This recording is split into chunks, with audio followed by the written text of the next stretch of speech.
আসসালামু আলাইকুম এভরিওয়ান, সবাই কেমন আছো? তোমাদের জন্য নিয়ে আসলাম নতুন আরেকটি গল্প। গল্পটির নাম হলো রিধিকা। রাত প্রায় 12:30।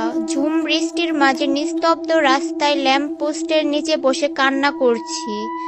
আজকে আমার বিয়ে ছিল, কিন্তু আমি যাকে ভালোবাসি তার জন্য পালিয়ে এসেছি। 9টা বাজে আসার কথা থাকলেও সে এখনো আসেনি। ফোনও বন্ধ আসছে বারবার। সে আমার সাথে বেইমানি করেছে। এই অবস্থায় আমি বাড়িতেও ফিরে যেতে পারবো না। আমাকে মেরে ফেলবে বাবা। এখন বসে কান্না করা ছাড়া আর কোনো উপায় নেই।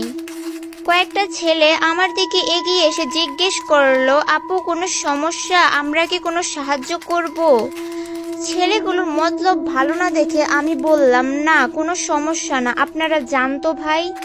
ছেলেগুলো হাসতে হাসতে বলল, যেতে বললেই কি আর যাওয়া যায় আপু? আপনাকে এখানে রেখে কিভাবে যাব? আমি উঠে ব্যাগ নিয়ে চলে যেতে লাগলাম, কিন্তু একটা ছেলে আমার ব্যাগ টেনে ধরলো। আরেকজন এসে আমার মুখ চেপে ধরলো যাতে চিৎকার করতে না পারি। আর দুইজন আমার হাত ধরে ফেললো। আমি অনেক চেষ্টা করেও নিজেকে ছাড়াতে পারলাম না তাদের হাত থেকে। আমি ভেবেই নিয়েছিলাম এদের হাত থেকে আজ রক্ষা নেই, কিন্তু হঠাৎ করেই তারা আমাকে ছেড়ে দিয়ে ভয়ার্ত দৃষ্টিতে আমার পিছনে তাকিয়ে উল্টে পাল্টে দৌড় দিল সবাই।